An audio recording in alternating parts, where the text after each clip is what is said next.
Hi all.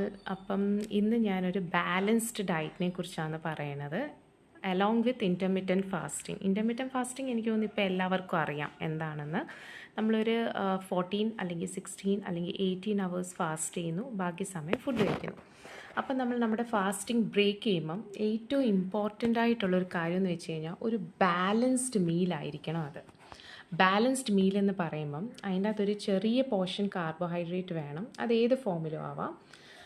Second വെച്ച് കഴിഞ്ഞാൽ അതിൻ്റെ അകത്ത് ഫൈബർ റിച്ച് ആയിട്ട് വെജിറ്റബിൾസ് വേണം, അതേപോലെ തന്നെ പ്രോട്ടീൻ വേണം. അപ്പോൾ ഈ മീൽ വളരെ ലോ കാലറിയുമാണ്, അതേപോലെ തന്നെ ന്യൂട്രീഷ്യസുമാണ്. അപ്പോൾ ഇന്നത്തെ ബ്രേക്ക്ഫാസ്റ്റിനകത്ത് ഞാൻ ഇൻക്ലൂഡ് ചെയ്തിരിക്കുന്ന ഒരു ഇഡ്ഡലിയാണ്, പിന്നെ 2 എഗ്ഗാണ്, പിന്നെ കുറച്ച് ക്യാരറ്റ്, അത് നിങ്ങൾക്ക് ബീട്രൂട്ടോ എന്ത് വെജീസ് വേണേലും എടുക്കാം, റോ ആയിട്ടുള്ളത്. പിന്നെ ഇത് ഒരു സാമ്പാറാണ്, പക്ഷേ ഇതിൻ്റെ അകത്ത് കിഴങ്ങ് അതുപോലത്തെ ഹൈ റിച്ച് ഇൻ കാർബോഹൈഡ്രേറ്റ് ആയിട്ടുള്ള കാര്യങ്ങൾ വളരെ കുറച്ച്, അല്ലെങ്കിൽ ആക്ച്വലി ഞാൻ ഇതിൻ്റെ അകത്ത് ഇട്ടിട്ടില്ല, നിങ്ങൾ ഇടുവാണെങ്കിൽ വളരെ കുറച്ച് എമൗണ്ടിൽ ഇടുക. ബാക്കി നോർമൽ വെജീസ് എല്ലാം ഇൻക്ലൂഡ് ചെയ്ത ഒരു സാമ്പാറാണിത്.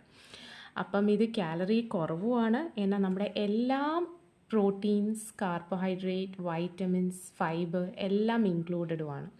അപ്പോൾ ഇത് നമ്മുടെ വെയിറ്റ് ലോസിനും ഹെൽപ്പ് ചെയ്യും, നമ്മളെ ഫുള്ളാക്കി വെക്കാനും ഹെൽപ്പ് ചെയ്യും, അറ്റ് ദി സെയിം ടൈം നമുക്ക് നല്ല ന്യൂട്രീഷൻ കിട്ടുകയും ചെയ്യും.